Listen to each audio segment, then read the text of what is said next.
intro, but then my dinner tonight compelled me to ask you a different question that's not gaming related, but I think is applicable since you're about to go on vacation.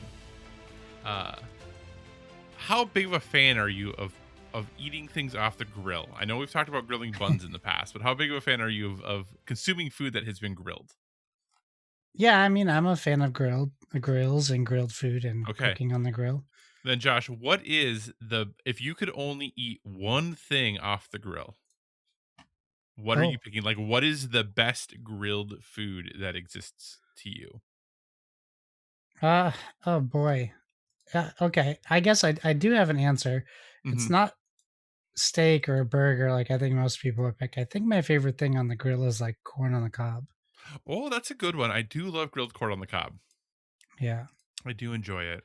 either tinfoil or not tinfoil. I just don't have it enough, Hmm. so I do appreciate when I have it a little bit more. Yeah, corn season here has started. So our roadside stands. Actually, today was the first day I have seen them up, and we will have grilled corn 4 or 5 days a week now for the next month because it just becomes a staple Oh, of the it's diet. just Well, there. Yeah. yeah, it's so and we grill in the summer. We grill dinner probably 5 days a week. So yeah, and basically now we will just work corn into because it's like you go buy a dozen, right? And there's two of us. So it's like, well, we buy a dozen a week, we can get through it, and it's so cheap compared to like going to the grocery store to get it when it's at the roadside stand. So it's just like, yeah, for the next month, we're gonna eat corn constantly. So Yeah, yeah, yeah. that's an That interesting pick. I didn't expect that to be like your number one thing. Yeah, I think it probably is. Yeah. So my number one pick has to be a bratwurst. Okay, sure. And I think the reason is that you can boil like right. You can have like beer, put some beer in a pot and put some bratwursts in, right? Like Yeah. that's a thing you can do. But I think bratwursts are significantly like I think they're in their top form when they're off the grill. Where I think like you mentioned burgers and steaks, hot dogs, even corn. Like I do think corn is really close to its best form too. Off the grill, that would be the close second place for me. But like Yeah. all those other things, like you can prepare in other ways that I think are still really really good. But I think nothing beats a grilled bratwurst when it comes to the preparation of like how good that thing is off the grill. Yes.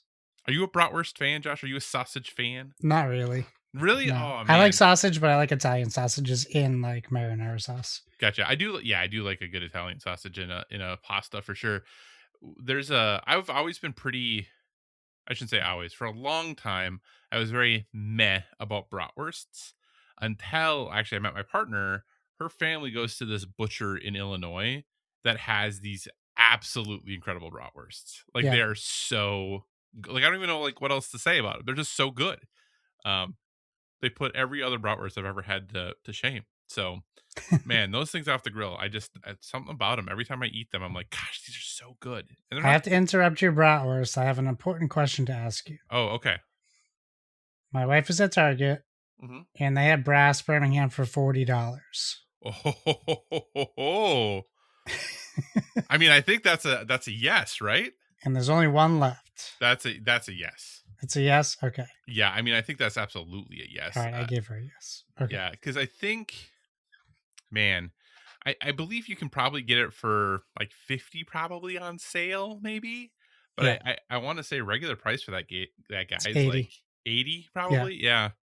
So I think that is a pretty solid, absolutely yes. Okay. I gave her the yes.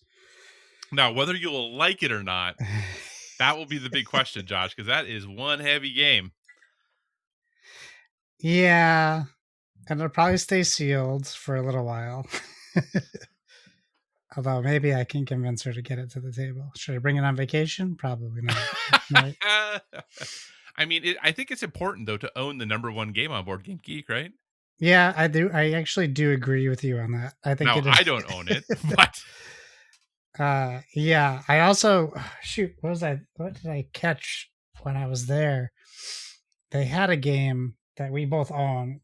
So obviously I didn't get it, but um, all the stuff's on clearance now again at Target. mhm.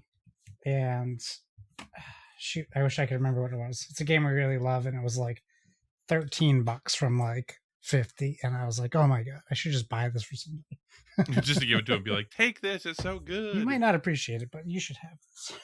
But you should appreciate it. I will say, I know we'll talk about this a little later, but with all of the Ascension talk in Discord, Mm-hmm. I taught my son Ascension on the app, and he really likes it. Oh, So that nice. was a pretty huge win. I didn't think he would have any interest or really grasp it, but he really took to it pretty quickly. That's great. That's awesome. That's really cool. That is definitely a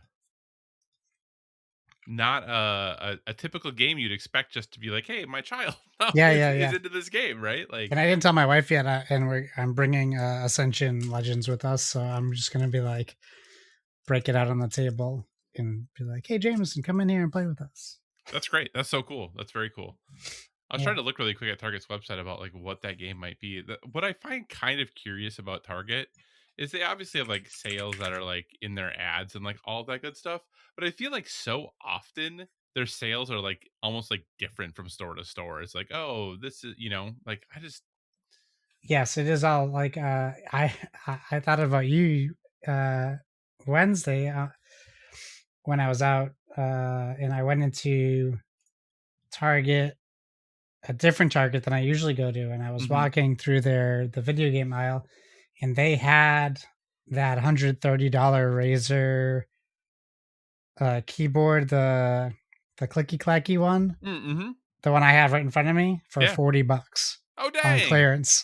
I was like, oh my god, I should just buy this for the Steam machine. They tell you I got a new keyboard and a new mouse? You did, yes. Yeah, okay. Yeah. I mean, I couldn't believe it. Yeah, that is, yeah, it's crazy.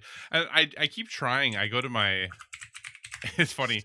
I go to my local Walmart, not very often, like maybe once every 2 weeks, like a couple times a month. And I literally I go in, I walk to like the video game area, see if there's anything on clearance. Then I walk to the Lego aisle to see if there's anything on clearance, and then I just leave. Like I don't buy any. I will also check out the board games from time to time, but their board game selection isn't amazing at my local one. But yeah, I just like will go in and just be like, I wonder, do they by chance have something on clearance? Can I get a PSVR 2 for like $150, right? Yeah. So far it has not happened, but I just scope it out, see what they got going on. I did grab a Catan on the road that I've heard so much good things about, so I did grab that to bring with us. Nice. Oh, I probably should say, hey, welcome. This is Board with Video Games. I'm Kyle Hyman. That's Josh Borboni. We're thrilled you're joining us.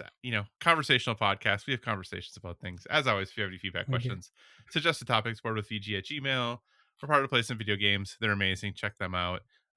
Yeah, awesome. Josh is going on vacation, so we're recording this actually on Friday night. Yeah. To be released on the following Tuesday. So maybe something will happen between now and then. Who knows what will happen?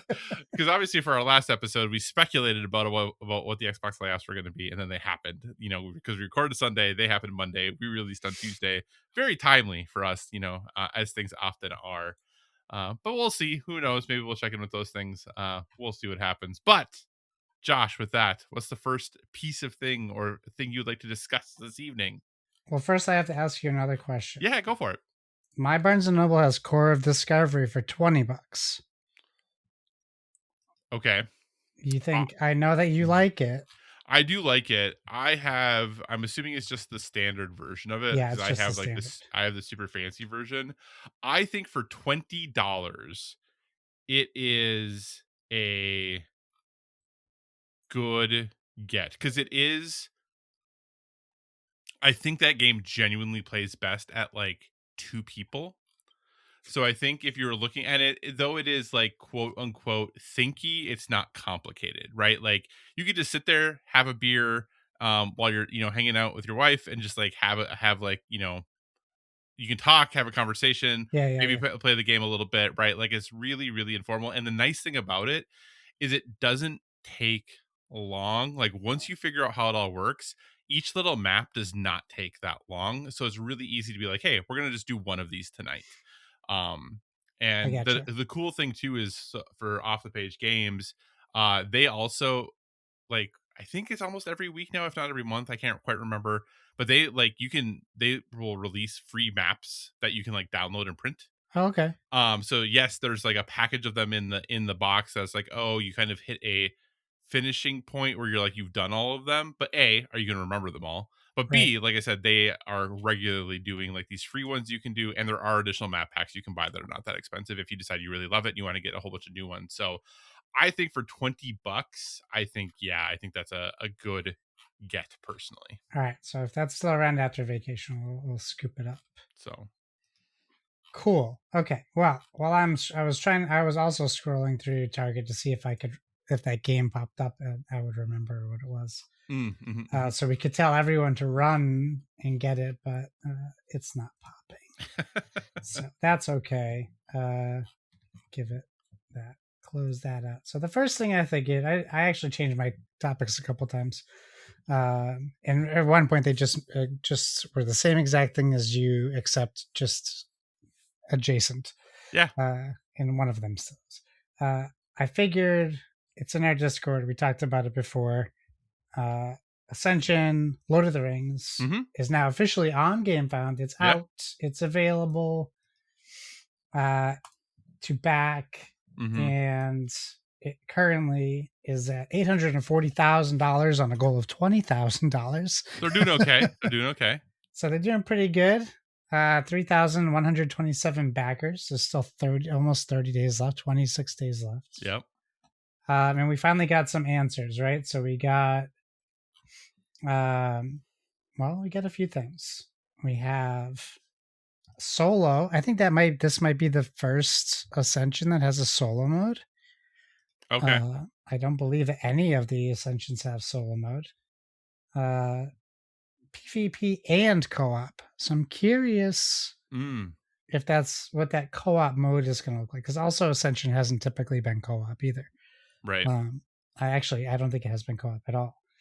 1 to 4 players, 30 to 60 minutes, ages 13 plus. So we have 3 new Ascension sets. We have Lord of the Rings, the Fellowship of the Ring, the Two Towers, and the Return of the King. It actually does use the board is I guess it will be depending on how recently you played Ascension, but the board essentially has a new mechanic that is in the Ascension Legends game. I don't know that it plays the same, but there's like a track on the left side of the board.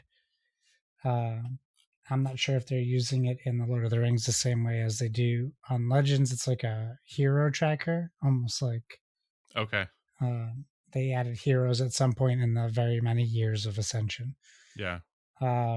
This one looks maybe more like a quest tracker or something to that extent. We're looking at $150 for the trilogy bundle. And for people who are curious, it's $60 standalone, and that's $10 more than a basic Ascension game. But I'm like with the licensing and the rights to the Lord of the Rings, I'm sure they had to increase that price. Josh, just so you know, yes, you can get Ascension Legends on Game Nerds right now for $29.97. What a great price! I really wish I didn't back it. Jeez. Wow. Great. And there's also 613 people have pledged for the $500 Deluxe Saga Collection. People love themselves some Lord of the Rings, that's for sure. Yeah, so let's give the people listening some idea on what this gets them. It gets them the deluxe edition of each of the 3 games. It also gives them the premium components. It comes with metal runes and power trackers, acrylic standees, very important for Ascension, honor coins, a premium board for all 3 games, oversized serialized the One Ring cards, and an epic card pack, which is a Gamefound exclusive. Those are all included in the whopping $499 version. If you get the regular version, it comes with the epic card pack, and that's it. Yep. but you can still add to it if you so choose to. They are doing card reveals over time as they pass. Actually, they don't even have the stretch goals are just days. It's not Yeah. even like dollars. Right. Yeah. It's like just wait a day. You get the Wait next a day card and you'll reveal. see the new one. So they're releasing the cards. If you played Ascension before, the card art I would say isn't dramatically different than Ascension, but that's not a bad thing. The art, I just really like the art for Ascension in general. Mm-hmm. So I think it looks nice. It's probably not what people, well, maybe it is what people are associating Lord of the Rings with. I'm not sure. You can get a full set of foil cards for $90. And those are not in The the super $500 fancy. version. Is that right? I don't know. It doesn't say that it is. I don't think that they are, which to me is kind of bonkers. Yeah. That's kind of crazy. I'm not paying $100 for foiled cards that are come bent. No, thank you. Okay, can I ask a question really quick? Yeah. How much have you spent on special, like on the crap? What does Magic call them when they do their little limited sets? Oh, the Secret Lair? Yeah, how much have you spent on like 4 Secret Lair cards that are foil? Well, yeah. I mean, but they were Horizon Zero Dawn and Evil Dead cards. No, I know. I'm just saying. But saying. Yes, you're 100% correct. What am I even thinking? Oh, yeah. And the wife stumbled upon Pokemon Pitch Black at Target. Whenever I go, I don't find these things. Yeah. I spent $60 on 5 cards for Horizon and for Evil Dead. What else we got here? Ascension. Oh, look at this. You can get the Ascension Ultimate Collection. All right. This is for Seth and Donnie. Once you fall in love with Ascension, you can get, I believe this is maybe all of the Ascension sets. I think it is, other than the Lord of the Rings ones. For $489, which is a savings of $11. $90. Oh, 580. Yep, you're right. Sorry, I thought it said 500, but I didn't see. Yeah, I thought so the too. cross out. Yeah. You can back that. Includes every center deck, and it comes with a carrying case. I might just want the carrying case, if I'm being honest. There's only 100 available, Josh. Only 100 available.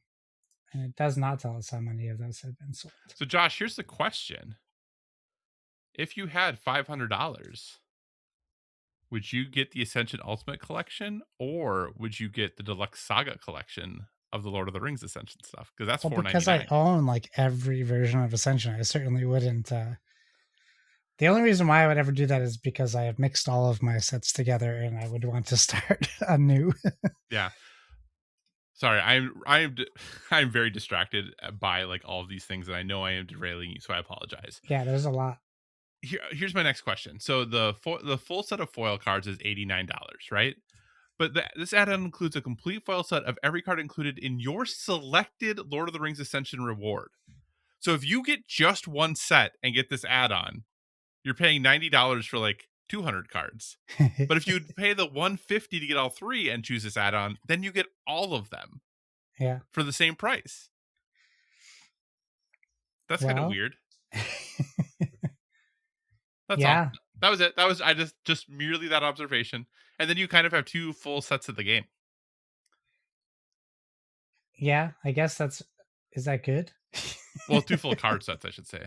But I don't know. That's just a really odd way to add that on to me. It's like, hey, no matter what level you pledge at, it's $90 to get a full foiled version of it. Yeah.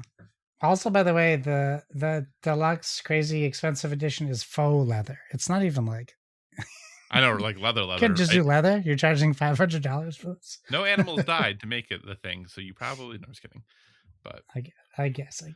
Anyways, where do you stand? I mean, I've already backed this. This was an insta back for me. For people who are curious, because it's Gamefound, it does offer stretch pay, which is nice for people who just don't want to spend $150 up front. Right. So I'm doing $25 payments. And this game doesn't come out till December 2027. Right. So I'll have it well paid off. I am following this campaign. I've not backed it yet. What I will say is that I find very annoying about Gamefound when it comes to like backing following campaigns is, man, I get like daily updates about what's Yes. going on. It's Yeah. like, oh my gosh, like let me know. And that's one thing I appreciate about Kickstarter. It's like, hey, I'm gonna follow this campaign.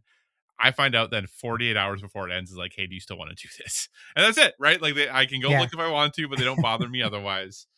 So I'm following this because what, man, that to me is a really steep price for what you're getting. Yeah. I feel like it is. I do agree. No, that's not to besmirch the quality of game that Ascension is. Ascension is a very good game. Yeah. But like that's part of the reason I kind of mentioned that, like, hey, you can get Ascension Legends for $30. Yeah. Right? Like, are you going to have a demonstrably different gameplay experience because this is Lord of the Rings? Or is it purely because of the IP, this is the price that it is? Yeah, I mean, if you look at their regular releases, they're $50, like Mhm. MSRP. I know Sure. you can get them cheaper, Yeah. and it certainly has the maybe it's not the freshest deck building game out there. It's been Well, around for a very long time. but Ascension 4th edition, even in this, you can get is $40. Yeah, yeah, yeah. So it's kind of like $20 more than like a typical Ascension set at this point. Yes, but I think also with your base, your fourth edition, it's still bare bones the very first Ascension game. Yeah, It's not as many mechanics and cards as sure. these will include. Sure.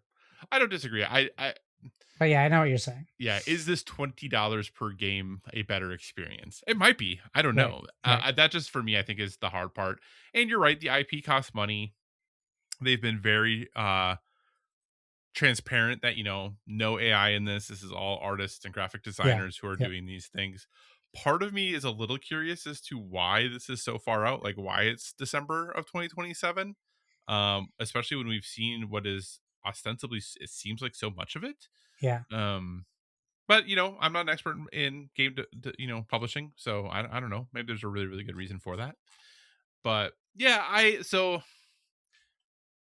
I think the best chance, my partner, she doesn't really love Ascension. I like Ascension much more than she does, but I think she loves Lord of the Rings. Yeah. Um, so I think this would be the best chance for me to get her to play it, and especially thinking, okay, if it does come next December, it's a really great like winter break thing for us to do. So I think I will likely end up backing it. I am just have not committed to it yet. Gotcha. Did you know, off topic, on adjacent, that there's a currently active Cyberpunk 2077 board game on Gamefound that ends in 2 days? Let me look at it. I might have known this. It's at $12 million. Yeah, I think I did know this. Yeah. Um, yeah, because it's just like Cyberpunk the board game or something, right? Cyberpunk the board game, yeah. Yep, Cyberpunk 27 the board game. Yeah, I did know about this actually. I don't. That's crazy. Yeah, because they're the same people who did the Witcher game, Yeah. which people like um quite a bit. I think at least. Oh no, you know what? I'm thinking of the wow. The Bethesda game. Oh, Elder Scrolls? Yeah, I'm thinking of the Elder That Scrolls was game. by Chip Theory. Yeah, that people really like that game. Oh yeah, it looks Yes, incredible. yes. So no, let's look at. I feel like though that still people really like The Witcher or the Old World. Let's look. Witcher. Sorry for the typing. It's the Lord of the Rings is number 2. Brass Pittsburgh is number 3 on the funding rankings. Yeah. Well, so Witcher the Old World. I mean, it is ranked. Okay, again, I know it's not everything. It is ranked 329 overall on Board Game Geek. Yeah, my buddy has that one. So maybe the Cyberpunk, the board game, is a good option. I really feel like I should love Cyberpunk, but I just tried to play it a couple times and never could get into it. It obviously is very clearly done in conjunction, because that is definitely Johnny Silverhand.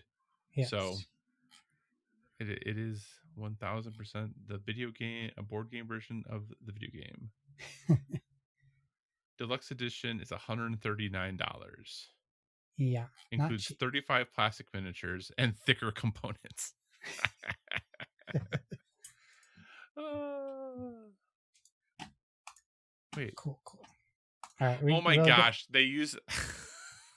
So it's like, hey, spread your payment over 7 interest-free Yeah, installments with stretch pay. $11. But there's a comma instead of a period. So I was like, 11,000. Like, what version of this Yeah. game are you buying? But I'm like, oh wait, there's only 2 numbers after that. So $11.30. Okay. Wow, this looks pretty beefy. Yeah, it's a big boy. $139 for the board game deluxe pledge. Ooh, you can get the shaded minis, then it's $202. Oof. Gameplay all in is $309. Yikes. Well, the Cyberpunk the board game Give Me Everything is $555. So it's But not then there's even all still in. but then there's still tiers above that. So I was like, Give Me Everything. Sheesh. I take it to mean that you are not going to be backing Cyberpunk the board game, Josh. No. Okay. If anything, I would have backed that TCG, but that Yeah. was still too much of an entry to get into. Yeah. When is this shipping? That is the one thing I think is harder to find on Gamefound.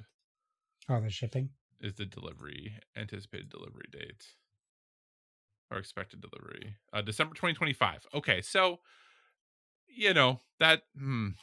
that's kind of nice at least. It's coming this year in theory. Yeah. Well, Wait, no, December 2025. December 2025 is rough. As a rough date, though. But Josh, if it gets it's what? 2026. 2026. Oh yeah. What the heck? How is this December 2025? Did they reopen it? I wonder if they did. I wonder if they reopened it for final pledges. Maybe. That's another thing that's weird about Gamefound versus Kickstarter is that I've seen a lot of campaigns reopen. Oh, they reopen because it's just the pledge manager that's open. That's why. Oh, okay. So this is like, hey, the pledge manager is closing in 2 days and 13 hours, and I think then that ends like your ability. That's to, like, a long pledge manager. Yeah, that's why. I'm sure that was fascinating for everyone listening. But hey, if you want to go get the Cyberpunk board game, I guess you still have 2 days and well, you won't be able to get in by the time I post this, so never mind. Oh gosh. So anyway, Ascension, Josh. Yes, that's it. That's our take on Ascension. I'm a day one. Kyle is probably gonna get it. Yeah, I'm probably gonna get it. I know you love Ascension, so I do. I love it so much. All right, Josh. My first thing is what I've been playing. And I would love for your input on any of these things if you've been playing them as well. Sure. First thing, Assassin's Creed Black Flag Resynced. Yeah. Josh, if I recall, you are not an AC Black Flag fan. Well, I wasn't. I did start this up to give it another shot. Gotcha. So this obviously the remaster of Assassin's Creed 4 Black Flag. AC4 Black Flag is my favorite Assassin's Creed game. I've played basically all of the Assassin's Creeds. I can't say technically all of them because I think one or two of the side scrollers I didn't play, and I technically have never played AC1 all the way through. Oh, really? Yeah, I've played it, but I just never finished it. So, yeah. But this has always been my favorite. I think part of the reason I love it is because I am one of the people who have never cared about the modern day story in Assassin's Creed. Could care less about it. I got you. Yeah. I always even in like the 2 trilogy of games, like I tried to get through those parts as fast as I could. Like I just didn't care. Yeah. And AC Black Flag to me though was like the ultimate pirate game. Like it just is like so cool to be Edward Kenway and going around the Caribbean and just doing all these piratey things. I love the ship combat. I think the ship combat is so fun.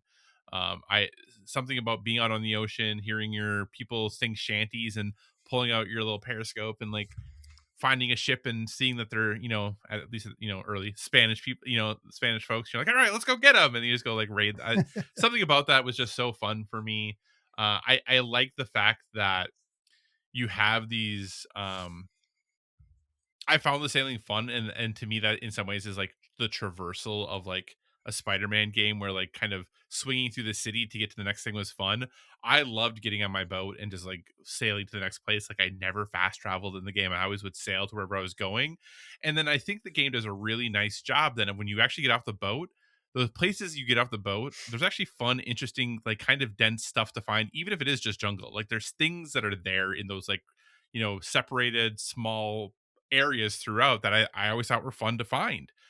So for me, AC4 was always like the pinnacle AC. And I will say so far playing Resynced, that has just so this is just solidified my view on this game. Yeah. I'm not super far in, maybe 5 or 6 hours. There was a part where you kind of get to where like your main island is going to be and kind of like your headquarters, and there was a part where I was like, man, I could literally like just play this game for the rest of the year and be totally happy. Like I Nice. just love this game so much, being in this world, doing so I don't know what it is about it, just something about this game just really resonates with me, and I find it so fun. And I think it's, or maybe I should say, it's that right level of Ubisoft open world where like there's a ton of stuff on the map, but Yeah. it's like not as overwhelming as they get when you get to Origins and Odyssey and Valhalla and in all, the later Far Cries, where it's just everywhere. Like because it's like kind of split up, and you can like the activities feel so different. Of like you can go you can go do some ship battles, or you can go like infiltrate as a person on a fort, or you can go like do some treasure diving. Like the things feel really different for you to go do. So it really is easy to kind of like get into this cycle of the things that you do, and it never really feels too tiring. It feels like you're always kind of doing something fun and different, even though you maybe just did that thing 2 hours ago. Yeah. But I still love it. Still definitely my favorite Assassin's Creed. I think this is the best way to play it. My only thing that's a little annoying is they've changed up some of the combat, which was not bad to me. But I will say, you know, I don't know how much you've gotten into this, but if you hold down the right trigger, you can then either like throw your little rope dart, you can sweep kick them, you can like kick them, or you can shoot. And man, if you don't like rope dart them or something first, like everyone just steps away from the sweep kick. Like Really? everyone is just like whoop, just steps back every time, basically. But if you rope dart them in, it brings them in, and you can easily sweep kick them. But I'm just like, this thing is kind of useless, like without like in some way like staggering them first. Yeah. So then it almost feels just like insult to injury. But Josh, what have you thought of AC Black Flag Resynced so far? So I'm glad that you like it. I'm glad that I know you were uh actually, well, I know you didn't know how you were going to feel when you played it, but Yeah, um I'll say so. Josh hates it. No, I don't hate it. I don't hate it. I only play. I'm not too. I didn't play too much. I just did Mhm. basically the intro stuff.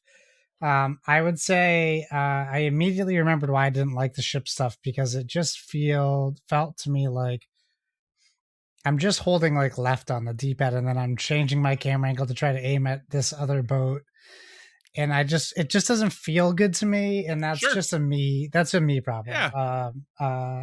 I don't know why. It's the camera angles, whatever it is. I'm not sure.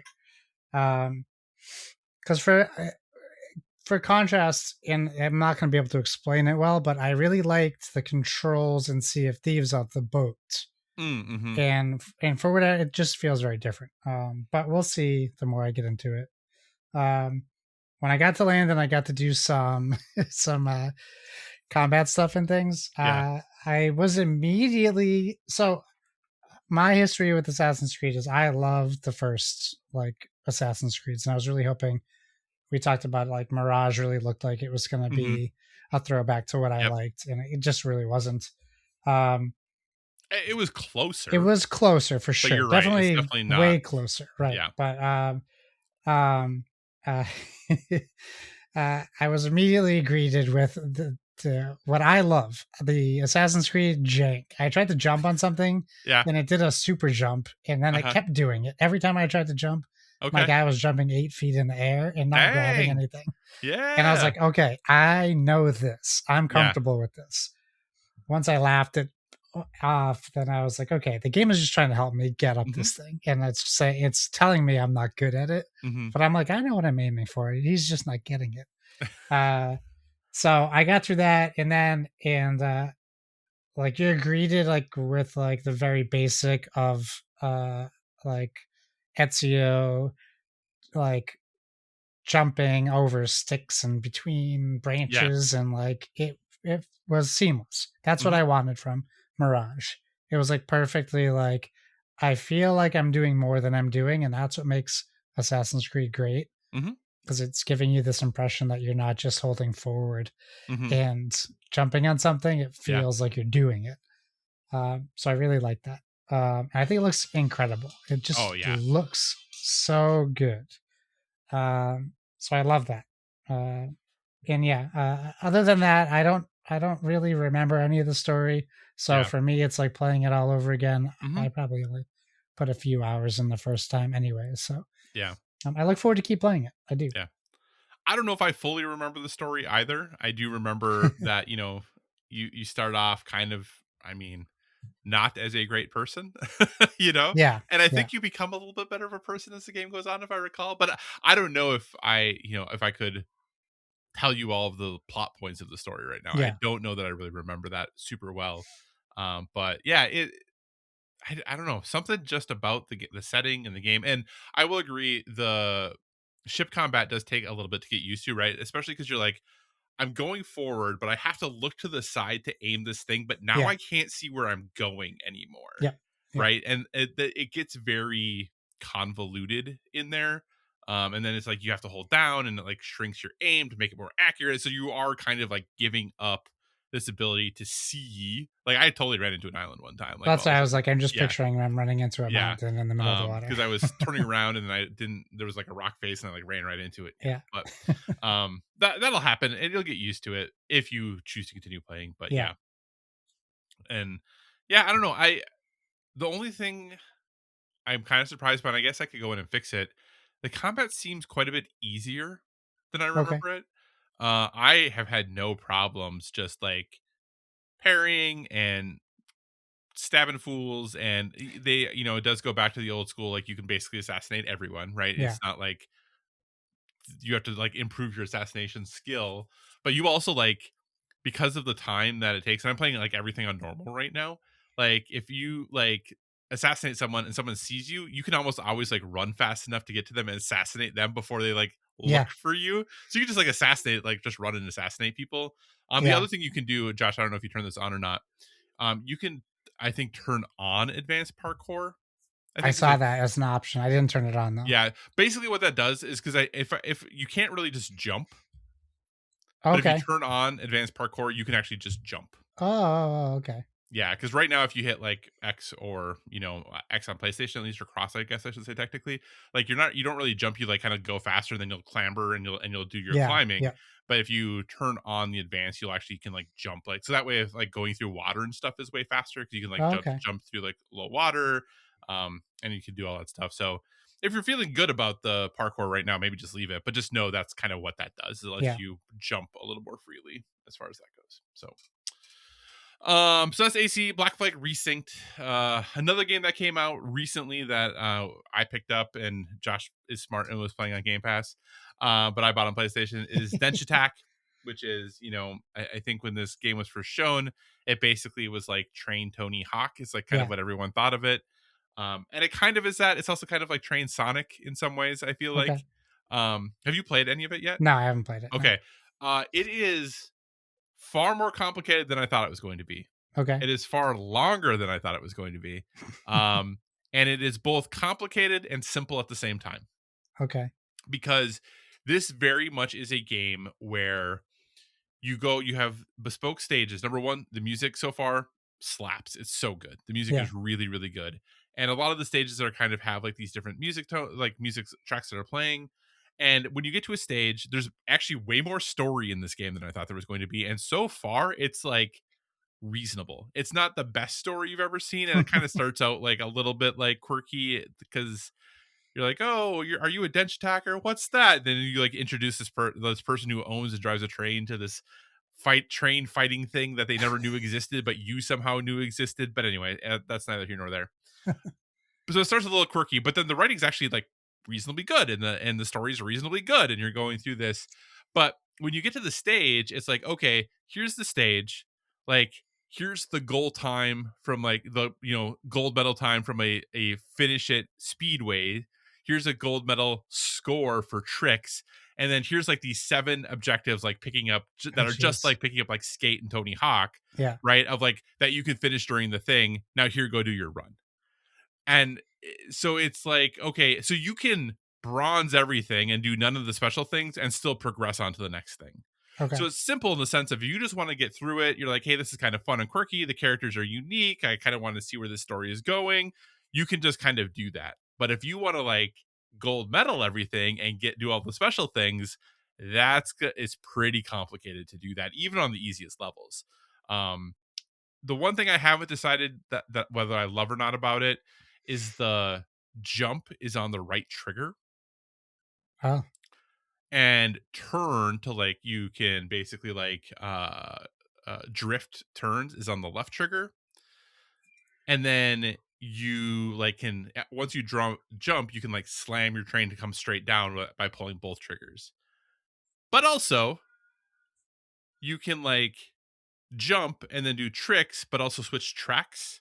The number of times I have just jumped completely off the thing because I've hit the right trigger when I meant to like hit left, or I yeah. thought I was just like moving over a thing, but I've like jumped instead, is significant.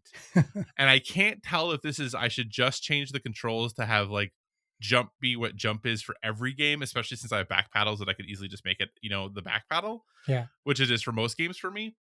But that's usually mapped to X. So that's for me on my, back paddles. That's kind of where I have that. But I've definitely jumped much more than I have intended to. Yeah. But I'm also wondering, like, well, the designers made this game in this way for a reason. There's probably a reason that they put jump where they did. And do I just need to get good? You know? Right. Right. But it's really fun. I highly recommend it. It's $20. From what I've read, that just kind of going through the store, like going through the game is like 10 to 13 hours. Oh, wow. But like trying to like gold star everything is like 30 plus. Yeah. So like there's a lot of meat on the bone if you want that. So it really kind of reminds me of like Ollie Ollie, where Okay. like you could get through Ollie Ollie if you wanted to and just kind of see everything and get through it. Yeah. But if you really want to get good at Ollie Ollie, like there's a huge investment there, and that's what this feels like to me. But I'm really enjoying it. It's pretty cool. Cool. The final game, Josh, did you ever get to Geometry Dash? No, that's not the. No, there's like Geometry Survivor. I tried that. Okay, so But I don't this is like the one button like platforming game. really. Yeah, it came out like 2015. It's huge. It's like, this is like, how there's like pockets of the gaming world that we're just not in very much, Roblox, etc. Like Geometry Dash is huge, right? It has like 700,000 reviews on like Really? Android. Yeah, like 200 some thousand reviews on Apple. It's huge on Steam. Like there are streamers and content creators whose whole careers are just Geometry Dash, How right? do I not know about this? It's one of these like weird things that I knew it existed, but I've never played it. I've always been like, whatever. It's like a $3 or $4 game Oh, on this on looks mobile. terrible. It looks terrible, but Josh, let me No, tell I you. don't mean it looks bad. I mean like this looks like Celeste. So like I don't Oh want yeah, to it play is this. so addicting. But I had a colleague at work whose son is into games, and they're not super into games, but they know I am, so they asked me a lot of questions. And they're like, "Hey, my kid, is really wanting me to get this Geometry Dash game for them. Um, do you know anything about it? Is it appropriate for them? Is there anything bad? Blah blah blah." And I'm like, "Well, I've never played it, but I shared what I knew about it." I'm like, "But you know what? It's like $4. I'll buy it. And I'll play it, and I'll let you know what I think." Josh, I am down a rabbit hole. This game is so good. It's so good. I know, like, it's just the simple. Number one, the music in it is incredible. But number Yeah. two, it literally is like you just hit the button to jump. If you hold the button, you keep jumping. Like, that's it. That's all you do. That's all it is. But yet it has like level builders where people like can build levels, but you have to be able to beat the level to like upload the level. I mean, just the base going through the base levels but it's also tough as nails. It is, you can be at Looks it. 98%, and if you die, you go all the way back to the beginning. There's no checkpoints, there's no nothing. You just got to get through it. Yeah. And I don't know why I was so hesitant to try this game for so long, but now, man, I am in it. Like, Geometry Dash is so cool. If you've never played it, I highly recommend it.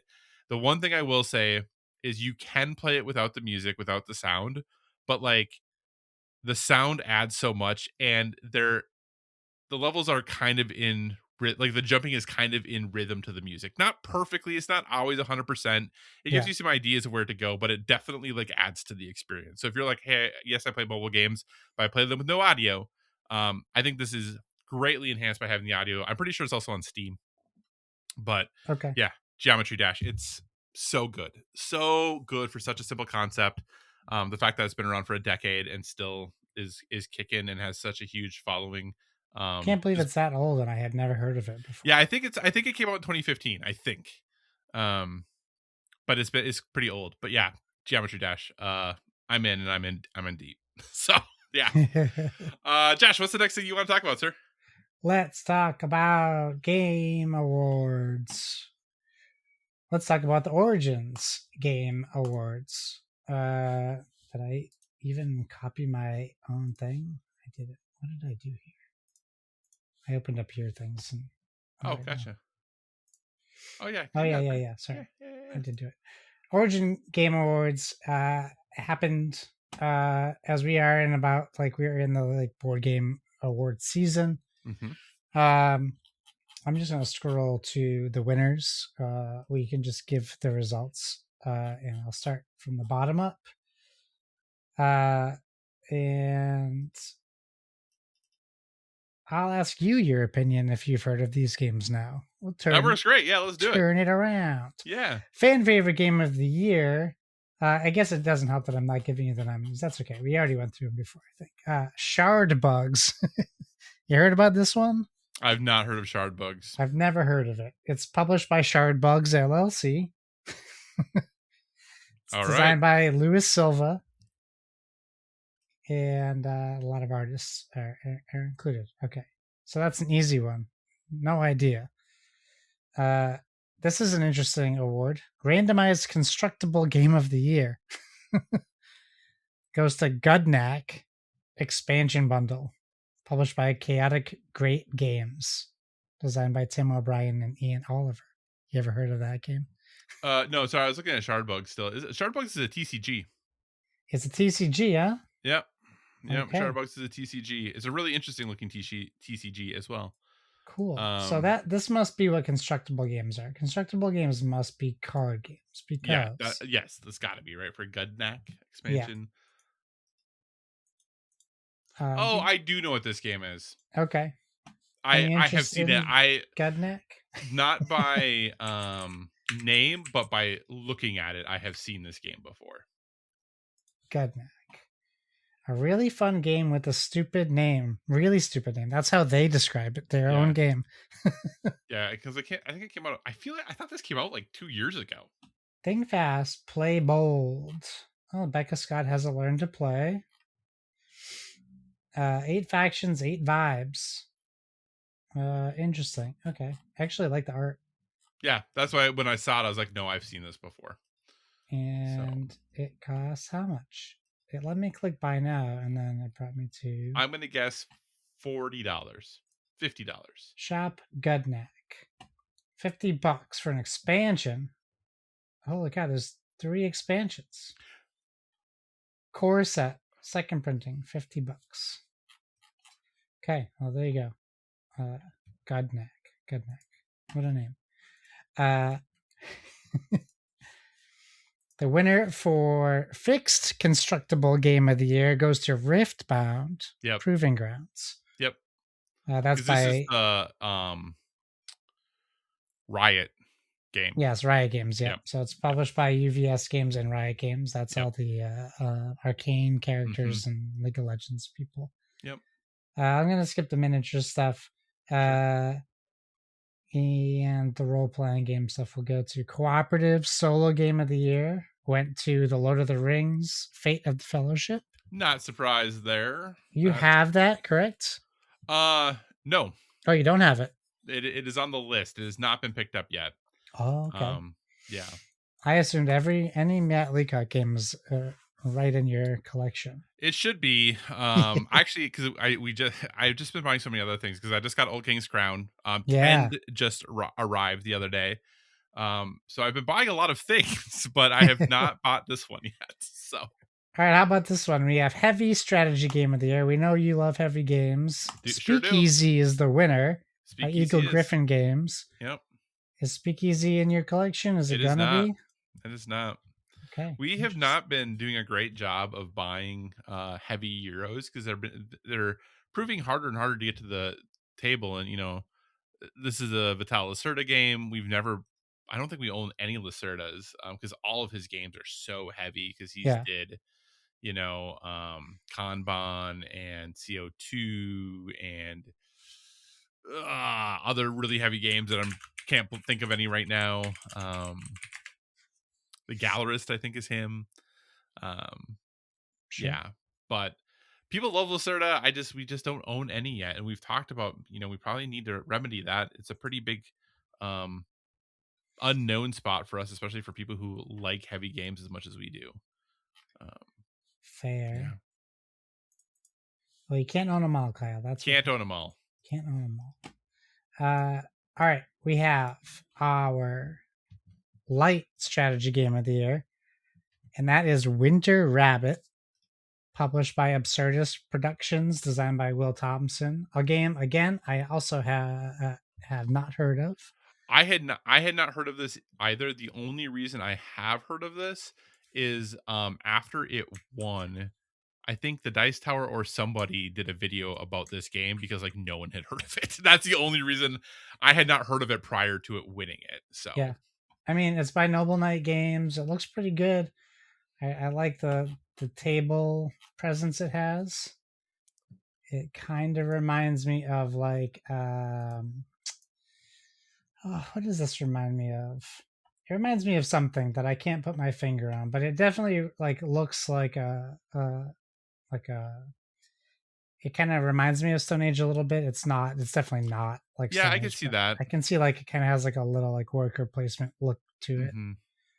But I'm interested in keeping an eye out for that. Now, party game of the year. I've seen this in stores now. I almost bought it, but I was like $50 is a lot for this game, I It think. does seem like a lot for that game. I would agree. And the winner is Hot Streak. This is the game with all those weird little guys that Yep. run around the board. Uh, Yeah. I watched a Let's Play on Smosh. Smosh Games played a Hot Streak Let's Play, and it looked kind of Hmm. crazy and a lot of fun. So I might still grab it. It could be a ton of fun. And our last award is Gateway Game of the Year, and that goes to Railroad Tiles, Hmm. published by Horrible Games, Hmm. designed by Lorenzo Silva and a person whose name I won't say because I will get it wrong. Yeah, because I'm pretty sure this is just the sequel or follow up to Railroad Inc. Yeah, and I was curious what the difference. I think. Like Railroad Ink is a rolling, right? Yeah, I Correct. think, and this is just a tile placement. I think Which is more up my alley, I think. so. Yeah.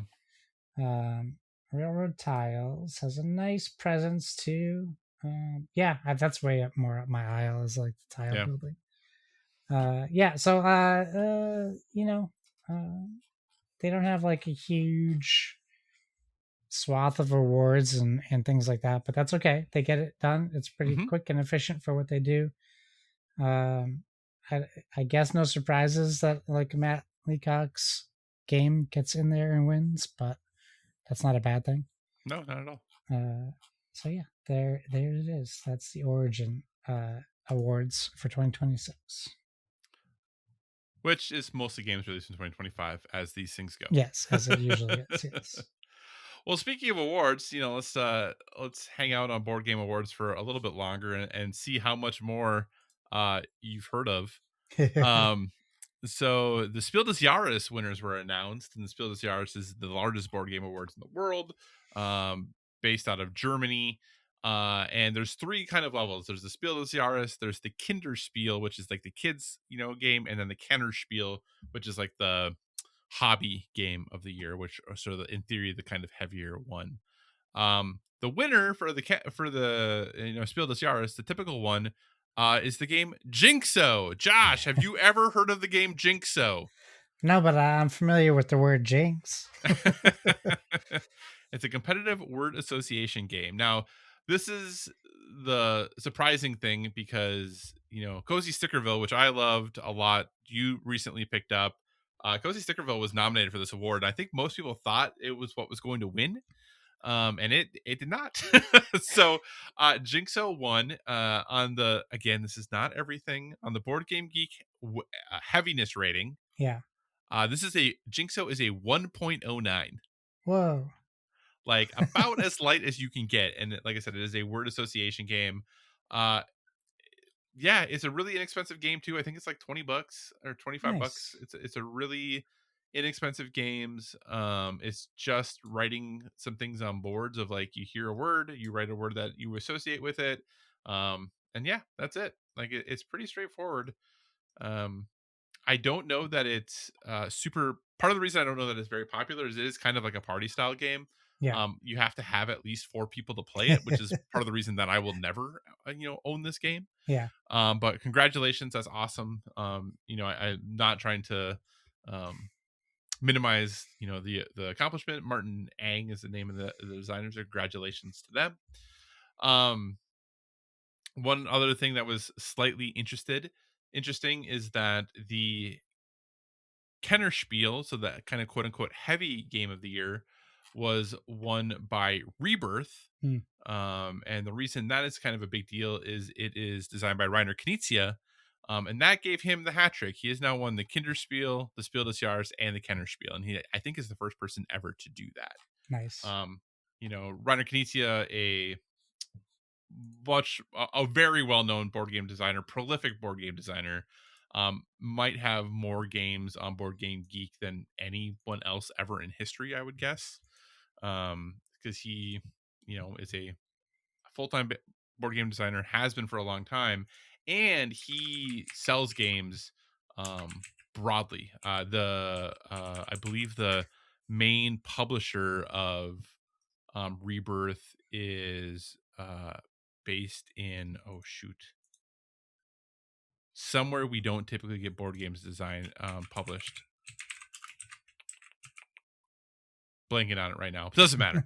But he really, I mean, he has a lot of games that are published in Japan, a lot of games that are kind of published all over the place. So he is very prolific. But Rebirth is interesting because, this is supposed to be the quote unquote heavy game. And the weight on Board Game Geek is only a 2.0. Huh. So it's not it's a tile laying game. It's not a super complicated game. People seem to like it. I'm not knocking it. I also thought this game came out a couple years ago, which is why I was really confused as to why I was nominated. Yeah. But what do I know? Because this is, in theory, these are the 2025 games.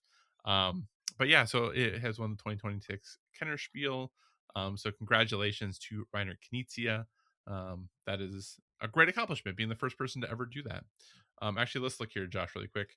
When I go to his Board Game Geek rankings by Yeah. designer, showing 1 of 833. Holy cow. Now, granted, there's some expansions and stuff in there as well, but yeah, the man designs a lot of stuff. And then the children's game of the year was won by, oh gosh, where is it? It What says is it at the it? bottom.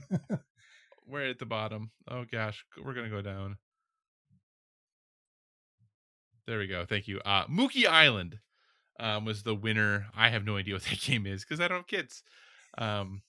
But congratulations to Florian, the designer of that game. So you said you're talking about Renegade, and I'm thinking, like, I get it. Like, um, there's certain designers that we know that they put out, they have a formula, it works for them, Mm-hmm. and then they use that formula to make more games, and that's not a shade. That's just like, hey, you have a winning formula, keep using Mm-hmm. it. And I think, like, to myself, other people like Uwe Rosenberg and things like that. And then I was thinking, what's going on with Emerson? We haven't heard from Emerson in years. And I looked him up just to see, because we haven't talked. I've emailed him. We haven't really chatted too much back and forth since. Mm-hmm. And I see, like, in 2024, they put out Century Golden Deals, which is new Mm-hmm. abilities for cards. Yep. And he has a game for 2026. Yes, he does. Do you see it? I know. I had saw this earlier this year. Yeah. Oh, you already knew? So I Yep. didn't know this was happening, Yeah. but yeah, apparently our friend Emerson is doing Vampire Survivors, the board game, Indeed, with which Gray is Fox Games. Yep. crazy. Yep. Yeah. uh, I'm. Yeah. but that's I. cool. It is very cool. I don't know. I think this might. Was this intended to be an Essen thing? Oh, maybe. There's That no might. pictures. There's nothing. There's a board game overview. I wonder if they Yeah, have. because I'm pretty positive this was a Gamefound or a Kickstarter. I'm pretty positive. Oh, okay. Yeah. Oh yeah, there is some board game stuff. There's like miniatures and stuff. Hmm. Cool, cool, cool. Anyways, I know that's a tangent, but I wonder what Emerson's been up to, and I know he hasn't been to a lot of cons since pandemic. Really, it's really when all that stopped. So He was 6 years is just a long time. he actually, I think I heard, was actually just at Dice Tower East Oh, was he? over Fourth Nice. of July. Yeah, I'm pretty positive. I know he just So, did. I also was surprised he did the sequel to the Halloween board game. He did hmm, Halloween 2, the board game. it must have sold at least reasonably well, right? Yeah, Like, yeah. yeah, So cool. yeah. Sorry, tangent over, but yeah. I was thinking about Emerson because I think I might bring Century on to the beach too because it's It's been so a good. while. It's just so good. Yeah, So, all right. Well, with that, there you go. Some more board games you can pick up if you want to. I don't know. A few years ago, I felt like the Spiel des Jahres really reflected things in a certain way, and I feel like that's changed in the last few years. Like more and yeah. more, I'm like, which I guess isn't totally true because I think what Dorf Romantic won and I think Sky Team won, right? So there have been things that I really like, but yeah, I think it's Kyle, it was Sky Team. It was $4, and I was like, "Oh my oh, is god!" that what it was? Yeah, Yeah, I mean that's definitely worth $4. Um, yeah. So just I think more the Kenner Spiel. I just think it's such the games that are winning the Kenner Spiel lately are just so light. I feel like, yeah, but it's not up to me. I don't get to vote. All right, Josh, is our final topic. This time of year we're in the mid July. A lot of times people hit, best games of the year so far. What are they looking forward to in the fall? And we've kind of done all that, right? Like we've yeah. talked about games we've really enjoyed. We've looked forward to the fall a little bit. But what I want to do now is I do want to take a step back and I want to look at the games that are the best games of the year so far, but maybe not according to us. What are the games that have come out that have reviewed really well, that are apparently great games, and we have just missed, right? Yeah. And also, then, what is our interest, desire to play those in? I was going to say we have some time until like the next big releases come out, but like realistically, like I'm going to keep playing AC Black Flag. In theory, Halo is right around the corner. Then we have Beast of Reincarnation in early August, along with Marvel Telecom Fighting. So I mean, this year is just not stopping. Like it's just Yeah. constant games. But who knows? Maybe we'll kind of sneak something in here. So what I did is I've gone to OpenCritic, have the best games of 2026 for all platforms so far, ranked by score. And we're just going to walk from number one until we feel like stopping and talking about the game, whether or not we've heard of it, whether or not we've played it, whether or not we want to play it. We're going to go from there. Sound good? Sounds good to me. All right, Josh. Number one, Dave the Diver in the Jungle. 92 on OpenCritic right now, the highest rated game of the year. Granted, this is an expansion. You're a Dave the Diver fan. Yes, I am. Have you played In the Jungle? No. Do you intend to play In the Jungle? I don't know, Kyle. I had this thing. I was thinking about this the other day because I watched the trailer for this maybe like a week or so ago. For some reason, whatever it is, I'm just done with DLC, I think. Oh, okay. Like, I don't know why. I just, there's so much out there. Mm-hmm. I kind of just want to move on to the next game. Yeah. And I love Dave the Diver. I do, Yeah. but there's been like 4 DLCs. Yeah. Or like I wouldn't even call them DLCs. They're kind of like weird Content featuring things. Like there's like a Godzilla one. There's like some weird stuff. So, but I'll never say never. I might. This will get some more playtime. Now with Steam Machine, I'll put it on the big TV and play some Dave the Diver because I've only ever really played on the Steam Deck. Yeah. So we'll see. Maybe I'll get back into it and grab it. How are you liking your Steam machine so far? It's been so hot here, Kyle. I haven't even had the courage to turn it on for too long. It's hot here It's too. not in an air conditioned room. It's Yeah. been 100 degrees here, Yeah. like for a week, and with 100% humidity. Yeah. I did make sure to try a game that I couldn't play on the deck, which was Black Myth Wukong, Oh yeah. and it runs great. It Great. runs so good, like just like playing on a console. There you go. And and I have other games installed, but what I haven't done yet is try the hot swapping of the micro SD card from my deck to the machine to see how well that works. But right. So far it's been good. I've played a few games like Jedi Power Battles I installed because I have it. Sure. Yeah. And my son wanted me to install Escape the Backrooms, which I did install, and he wanted to play. And I watched him. He started the game, and then he was like not moving, and I was like, "Hey, you gotta like escape the backrooms. You gotta walk through." He's like, I don't. Maybe you should do it." I don't wanna. He couldn't even move 5 feet. So I was like, "Okay, I did it. I walked 5 feet. I got killed." I was like, "Okay, let's turn this off." There have been games I've played where I've been like, I don't want to go through this door. I know I'm supposed to, but I really don't want to. Gotcha. Anyway, so glad you got it and you're enjoying it. Yeah. I was fortunate to get one, but decided to pass it on to someone who was, which was very nice of you. It. So yeah, but okay. Number 2 ranked game of the year, Josh, Mina the Hollower. Yeah. As far as I know, neither one of us have played this. I want to play this. I just knew that I was not. I don't know. I just wasn't when it came out. I just wasn't feeling it at that time. Any desire, Josh, to play this game? Yeah, I mean, I like Yacht Club. Club games. I'll give it a shot. I don't know that it's going to be for me necessarily, but I've only heard great things about it. Mm-hmm. Obviously, I love the older Zelda games a lot. Those are still my preferred Zeldas. Yeah. And, like last year, I really liked like Pipistrello and things like that. So I feel like I should really enjoy this game and should jump in, but it just, hasn't desire just hasn't been strong enough quite yet. So sure. Speaking of DLC, the DLC to Forza Horizon 5, Forza Horizon 6. No, I'm kidding. Forza Horizon 6 came out back in May. Josh, you and I know have both played it. We both enjoyed it. Yeah. But Josh, are you still playing Forza Horizon 6? I am occasionally jumping in and playing, but what's occasionally mean? When's the last time you played it? That's last week. I played it last week. Okay. I'll pick it up and play some races, but it's not. There's a lot going on right now, especially with games and stuff. Yeah. So usually when Forza comes out, it's in November, and I have like nothing in front of me to play, and I can just dedicate all my time to it, and I just don't have it right now.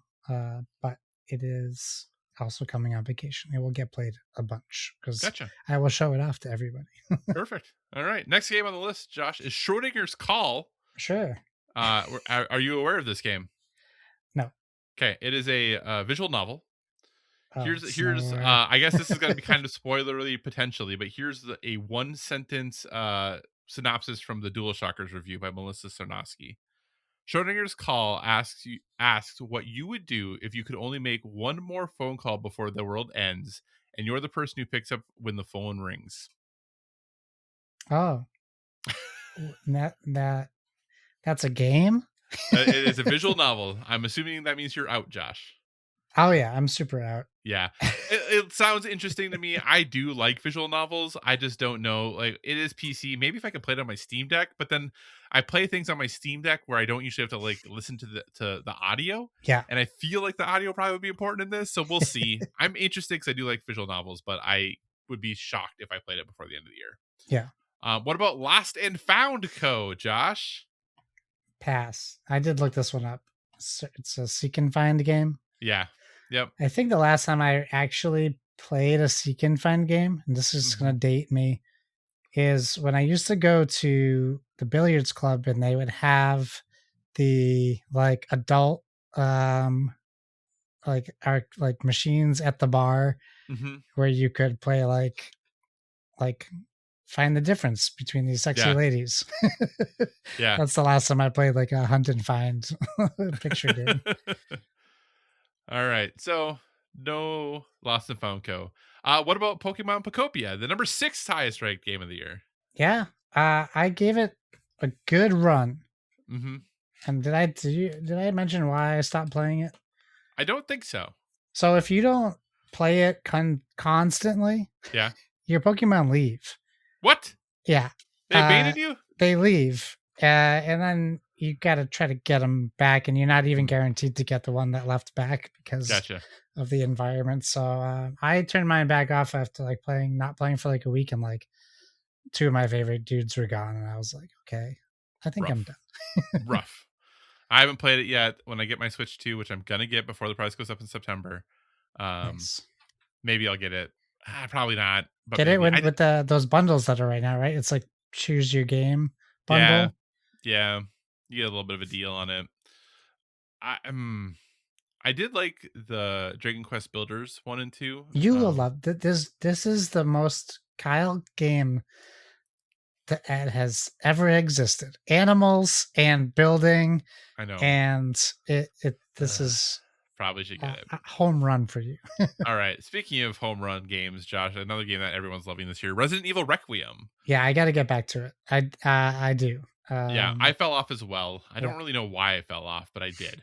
We were playing something. Something came out at the same time. Was it Forza? Yeah. Well, no, because this came out in February, and Forza was May. What the heck came out around? Something was going on. Yeah, I do know something distracted us. I don't remember what, but yeah. Okay. Next is The Mermaid Mask, Josh. I have not heard of this game before. I don't think. I'm familiar with it. Let's see. It's a mystery game, a detective, a grimoire adventure. Okay. Sounds interesting. Sure. It I like doesn't mystery look games. bad. I think it probably falls into like the Escape Monkey Island category. Maybe. It's on PC, Switch 2, PlayStation 5. Puzzles. Great story, fun scripts, quips and twists. To expect from SFB's mystery series. So it's a series. Yeah. SFB games, yeah, makes this kind of stuff. I just haven't, I don't know that I've ever played any of their games, but all right. But hey, people love it. Sure. What about Hermit and Pig, Josh? No. Okay. Well, listener, maybe Hermit and Pig is right for you. It's got a 89 overall. Yeah. Something that has maybe a little more name recognition, Mugenics. I'm waiting for a sale. Yep. I think it's a little too much right now for what I want to invest in. Yeah, it's not the style of game I typically enjoy. But because it is tactics based, but yeah. I think it is interesting looking and it's unique, and Hedwig McMillan makes weird stuff, and this definitely fits right into the weird stuff pile that Hedwig McMillan makes. So Mugenics, yeah, I agree though. I for a sale, I think I would want to pick it up. Yeah. Denshattack, which we just talked about, the 11th highest rated game of the year so far, Josh. Just means not enough games have come out. Speaking of DLC, Doom the Dark Ages Revelations. Hey, release this thing. We're going to lay you all off. But apparently people like it. Did you, remind me, did you play Doom the Dark Ages? I did, yes. Did you finish it? No. And I'm assuming as a result, you are not going to be playing Revelations. Correct. Because it's DLC. All right. What about Esoteric Ebb, Josh? Are you familiar with this? No. I think it's so funny when we do this and we go through these Metacritic games. Oh, I'm like, it's so weird. This is basically like Esoteric Ebb is like a different Raw Fury's take on Disco Elysium. Yes. Yeah. So people love it. I still haven't played Disco Elysium, so maybe I'll play it at some point, but not. I really wanted to, and honestly, when it came out back in March and people were talking about it, I kind of wanted to play it just so I could seem cool, and then I realized I'm not cool, so I didn't play it. Don't sell yourself short. You're pretty cool. I'm not that cool. Not cool enough to play Esoteric Ebb, that's for sure. Tethergeist, Josh. This does not seem like a Josh game because I think it's like a precision platformer. But it looks neat, I think. What are your thoughts on Tethergeist? Yeah, I mean, it certainly has Celeste vibes, so it's a big turn off for me. Yeah. Um, but I appreciate that people like it. It's on PC and Switch. Hey, another Schrodinger game, Schrodinger's Cat Burglar. This has an 83% from, or an 87 overall. 83% of critics recommend. An impressively fun Crazy. puzzle game. Okay, there you go. Josh, you want to play Schrodinger? You like cats? I do, but I'm also very allergic to cats, so Yeah. I could take them or leave them. Really. Devil May Hunter, Devil Devil May May Cry Hunter. 5, Devil Hunter edition. So, a game. Oh gosh, when Devil Devil May Cry 5 come out a decade ago, I feel like at this point. Yeah. So that's a super old game. It's cool. I'm not gonna play again. No, Um, not on the did you Switch play? too. Did you play I DMC5 tried. when it came out? So I tried to. I played the demo when it came Hmm. out, and I felt so. I never felt more disconnected from the Devil May Cry series Oh, based on okay. the intro to that demo. I was like, I don't understand Yeah, who these people are, what they're doing. I think I'm just. I think I'm past those games, which is why I'm very uh, worried about Control Resonant. yeah. No, I hear you. Opus Prism Peak. I'm guessing it is. I should say. I'm guessing another narrative focused kind of adventure game on PC. Those games tend Yeah, to do really well. Not saying that they're bad, but those that tend to review well. I'm assuming you've not played Opus Prism Peak. that is a good assumption. Hey, but the next one is 007 First Light. I beat it. What did you think? I loved it. It's so Yeah, good. I don't know how this isn't going to be my game of the year. There has something really big has to come and bump yeah, this out because boy oh boy did they just nail every little tiny little aspect of that game. Just yeah, flawless. It was yeah. so good. It's really good. It is really, really good. I loved it as well. Obviously, yeah, it's wonderful. I'm glad you enjoyed it. So, Rel Warped Worlds and Troubled Times, I think, is a puzzle game, if I recall. Yeah, it's like it's definitely a adventure game with puzzles. Yeah, Yeah. Dying Light the Beast Restored Land, which I'm assuming is DLC for Dying Light the Beast. yeah. I do actually want to play Dying Light the Beast. I just haven't yet, but I do want to play that. Heave Ho 2. I forgot That this was a just came thing. out yesterday. Yeah, it just came out. I was like, I forgot this was a thing. It just came out. It is the 21st highest rated game. It's got an 87 overall right now. Saros, man, I feel like that game just came and went like Yeah, nobody's business. yeah. It is so good too. I need to get back to it. I didn't play as much of it as I wanted to, but man, that game is so good. Yeah, There, I also picked that up again last week and did a run after I finished Bond just to mhm, play it again. yeah. Super Mario Bros. Wonder Nintendo Switch 2 edition plus meetup in Bella Bell Park. It's a great game. Yeah. It just it's too bad that this is what Nintendo does. Cult of the Lamb Woolhaven. So again, DLC for Cult of the Lamb, which is a great game. I haven't played Woolhaven, but I assume it's also good since it's Yeah. ranked so high. Pieced Together, which I think is a narrative scrapbooking game. Scrapbook of Mementos. Okay, Yeah. there we go. Um, Scrapbook. yeah, probably not. Pragmata. Gosh, I have not played this yet. I still want to. Because I feel like this could be really up my alley. But Waxheads. People really like this game. I thought this game came out like a year ago.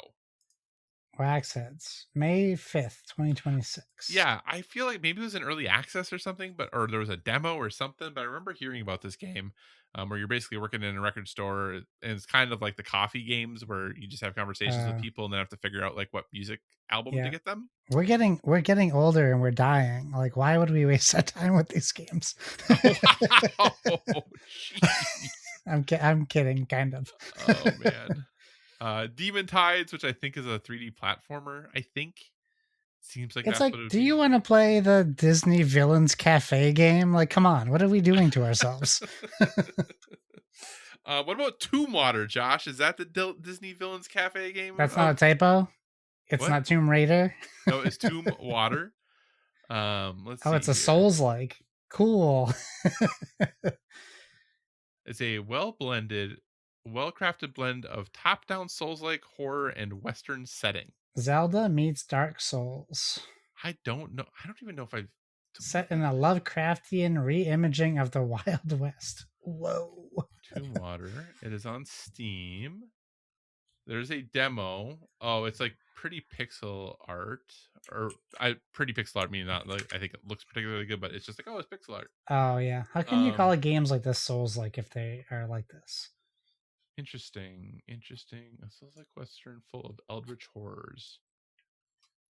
Okay, well, this actually, with how this game plays, is a game I actually might like. Really?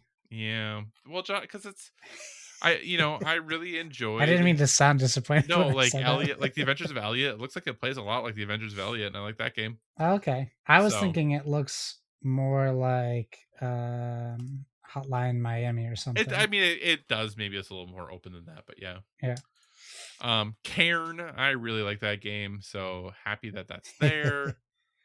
Super Bomberman collection. Josh, have you ever been a Super Bomberman person? I'm a huge Bomberman fan, but I'm a huge Bomberman fan in the context of playing it with other people.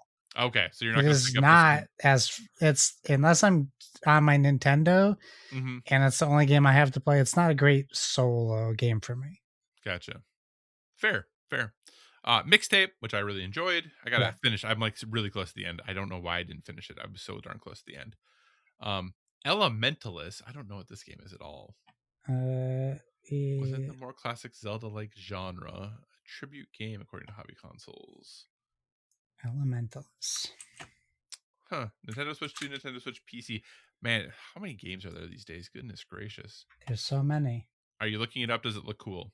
No, I don't. I wouldn't say it looks cool. It Okay. definitely looks is very Zelda-like. So maybe it's good. I don't know if it's like not too expensive. It might be worth a gamble on Steam. Gotcha. Okay. We'll just start running through these pretty quick here. Oh. We'll go through the first 50. We're on 34. So Neo 3. I don't think either of us are Neo fans. Monster Hunter Stories 3 Twisted Reflection. What a year Capcom has had. Like, you have three games that all are 85 or higher on OpenCritic that you've released so far this year. How bonkers is that? Monster Hunter Stories is a game series I want to say I like because I think I'd be a cooler person if I did. But I've never played them, so I tried. I know you. You can try it. You can install it on Steam. You have it. Yeah. Terror Tech Legion. I think that's a tower defense game. No. I think so. Oh, it's a survivors like. So I okay. think Terror Tech is a tower defense game, and I think this is their version of survivors. Gosh, probably I don't want to look at it then because I'll probably you would probably get addicted to it. Lost Castle 2. I don't even know about Lost Castle 1. This is a beat 'em up, if I recall. Very fun beat 'em up roguelike. Okay. Even more fun as a co-op title. Oh well, co-op. There you go. Titanium Court. Actually, kind of surprised this.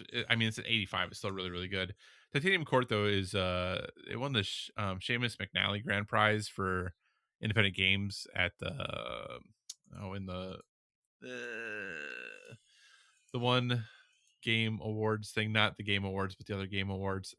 Oh not the game awards, but the other game awards. Yeah, like the Dice Game Awards. March. Yeah, at the Dice Awards. Okay. I think it won the Seamus McNally Grand Prize. So games that win that people typically really like. So I was actually surprised this is this low. Not that that's doesn't low, look good. but yeah, it's not a looker, but it is what it is. AC Black Flag Resynced. World of Warcraft Midnight. Josh, did you ever play World of Warcraft? I did a long time ago, but I tried to get into it. I was really, oh boy, I was playing like EverQuest when World of Warcraft came out. Oh, gotcha. Lego Batman Legacy of the Dark Knight. Yeah, I gotta get back to that. I am very slowly working my way through that. Kaz. I should ultra fast roguelike. I don't know. Boy. Okay, cool. Zero Parades for Dead Spies. Oh man, Zero Parade games. So Zero Parades is the sequel. Is the next game from the people who made Disco Elysium, right? Yeah, because they just announced that they had to lay some people off. I think. Oh, that's a bummer. Because I think they didn't sell enough. So, Dragon Quest 7 Reimagined. You bought this, right? Uh-huh. Uh-huh. Yeah. And until you told me how long it was going to take me to finish it, I was really enjoying my time with it. And then I was like, I had to stop if it's going to take me this long to play. Forbidden Solitaire, which I think is a solitaire game that has like FMV in it, if I recall. I think that's that game.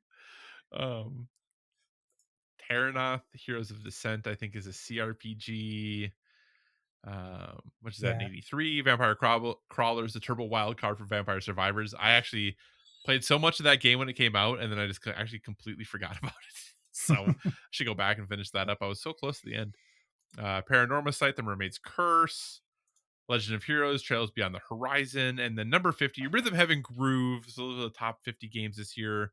What is very sad about that is the game's really right after that. Mio Memories and Orbit, that studio got shut down because the game didn't sell well enough. Ugh. Coffee Talk Tokyo, people love those Coffee Talk games. Diablo 4 Lord of Hatred, top number 54. Hey, 83, not bad for a Diablo expansion. No, not at all. Not at all. The Neva Prologue right behind that. Planet of Lana 2, Children of the Leaf. Planet of Lana is a cool game. Just kind of looking here if there's anything else that jumps out. Star Fox at number 62 overall with an 82. Perfect Tide, Station to Station, the game people really seem to love. I'm actually surprised that's at quote unquote only at an 82. Yeah. Mouse PI for Hire. Oh man, I started that game too. I didn't finish it. I got so much to go back to, Josh. My goodness. Yeah, there's a lot. Yeah. Marathon at an 81. Man. Moss. Adventures of Elliot, The Millennium Tales. Reanimal. Seventh Guest remake. Yep. Yoshi and the Mysterious Book. That's that. I'm surprised it's at 80 because I've seen some brutal reviews of that game. Agreed. People of Note is actually number 104 79. That's a game I actually am really interested in checking out. That's the singing it's a singing RPG. Yeah.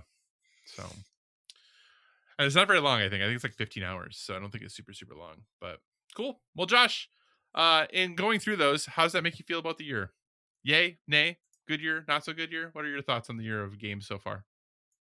Well, I mean, based off of what we played, I think it's again, it's been a pretty solid year. But going through that list, it's like, yeah, we're still out of touch on a lot of things. There's so many things we're out of touch on. It's ridiculous. But that just shows like how darn many games there are. Like just so much that we can play. It's impossible to play it all, and almost no matter what you're interested in, there is probably people who are like really interested in the thing that you're in. You just got to find who those people are because gosh, there's so many of those games. It's like I think I heard of this one time at a showcase once, or I saw somebody mention it, right? Like just trying to go into the recesses of the mind to remember these things. But so far, 2026 shaping up pretty well. Second half looks like it's going to be equally bonkers, so we'll see where things end up. But with that, let's move on to some recommendations for the audience, something else we've been into that's not necessarily game related. Josh, I see what your recommendation is. Tell everyone how sick of a person you are and give them your recommendation.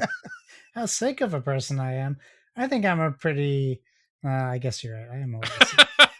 I can't argue with you on that. Yeah, my recommendation is something I went to see by myself on my birthday. And that is Evil Dead Burn.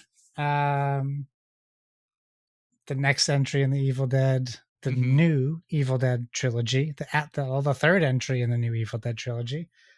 We have Evil Dead Remake, we have Evil Dead Rise, and this is a sequel to Evil Dead Rise in a sorts. So it does help if you've seen Evil Dead Rise, but just ever so slightly. I don't think people are necessarily going to see these movies for the story, but it exists and it holds the movie together. Sure. I think the difference is when I talk to people about Evil Dead and new ones, a lot of times people go, they're still making Evil Dead movies? Is Bruce Campbell in it? And it's like, no, Bruce Campbell is a producer. But these Evil Deads are less campy and more high octane terror.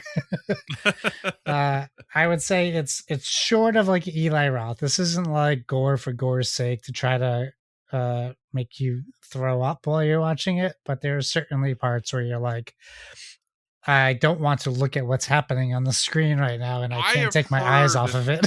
I have heard that this one is particularly like brutal, like that it is just mean. No, I don't think it's there's some parts that caught me. They have to so yeah, there's parts there they have to escalate a little bit, right? Yeah. So it's not just Evil Dead Rise all over again. Right. Um there's a part that really caught me off guard and made me feel very uncomfortable for a little bit. Mm-hmm. Um I won't say because I don't want to spoil for anybody, but Right. I can tell you after if you want. Yeah. Um uh but it does stay true to like the lore of Evil Dead, so that part is still there, and there is a connecting path in between the movies to explain how we get to where we are from where we were. I really liked it a lot, and we talked about it in the Discord a little bit. I talked to Donnie about it, and we'll talk about it when we do Decade of Horror this year. But I do agree, Donnie thinks this is probably the weakest in the new three. Interesting. But that's not to say it's bad. It's just not as strong. Right. That speaks to how good the other two were. Right. And I do agree. Coming out of it, I was really high on it, and then thinking about it and talking Mm-hmm. about it, bring me back down to earth a little bit and realize, like, yeah, it was great. I really enjoyed it, um, uh, and I'm so glad that we're able to have these again. I'm so Mm-hmm. glad that people are coming back to horror, that horror's resurging in theaters as well as home. So if you have any interest in seeing the movie, go see it so that they'll make more of these.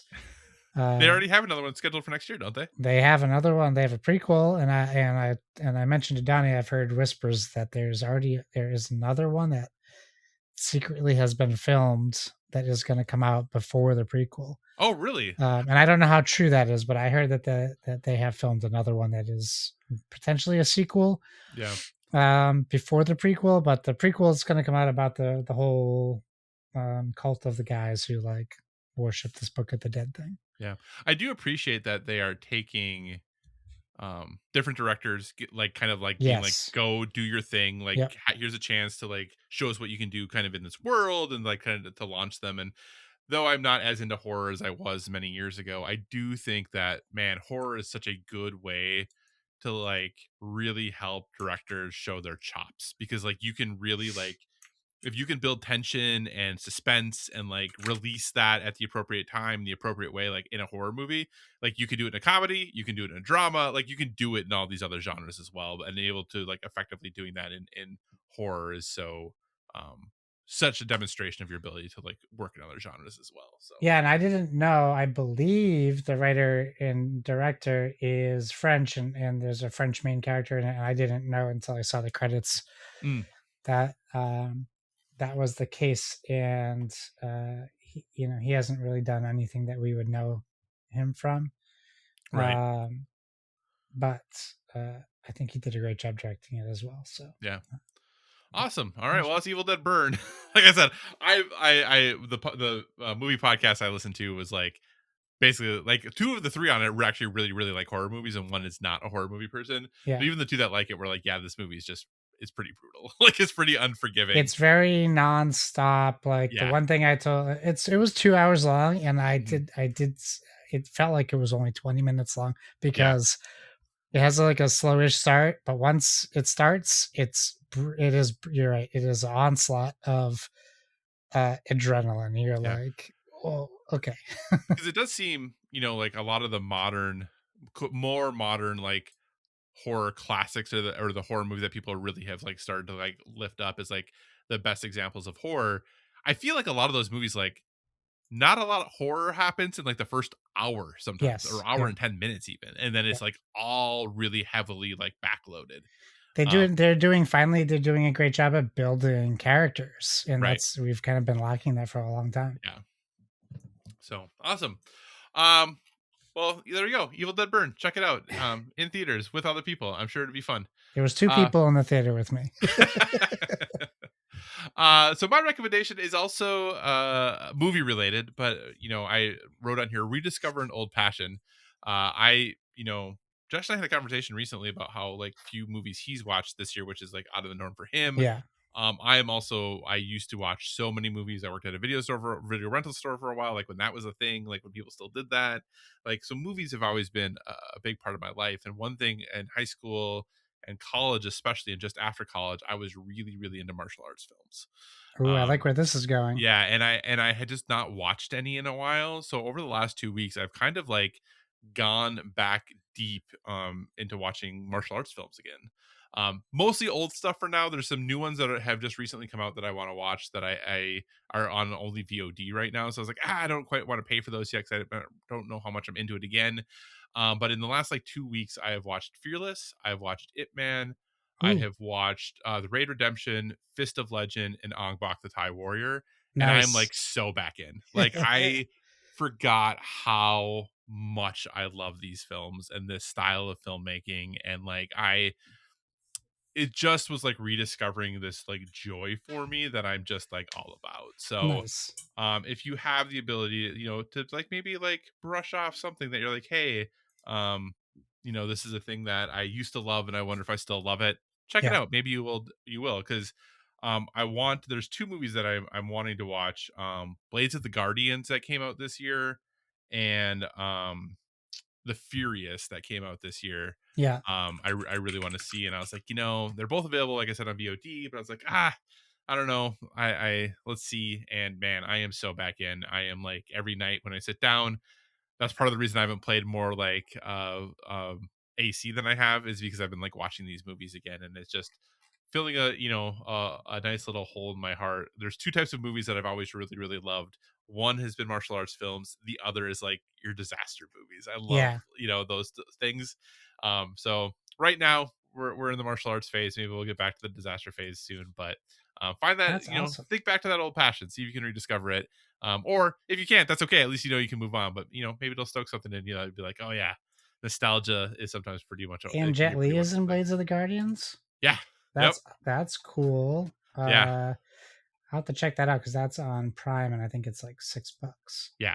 Yep. I want to add one more since we're talking movies. Yeah. I want to add, and I think you would like, I think this could be for you too. Lee Cronin's The Mummy.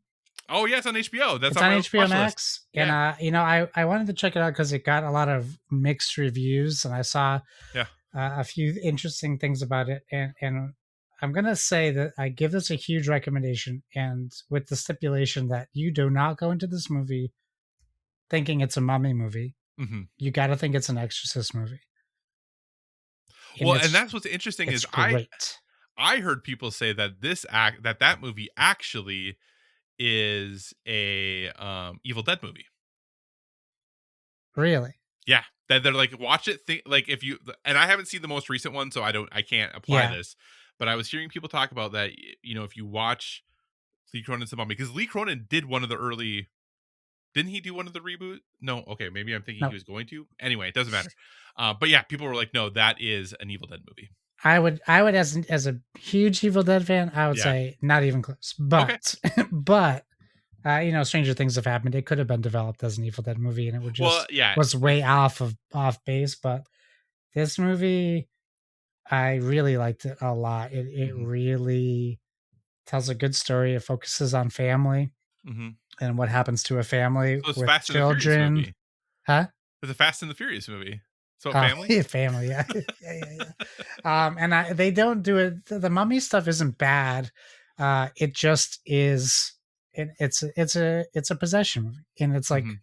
this is kind of what the last Exorcist movie should have been.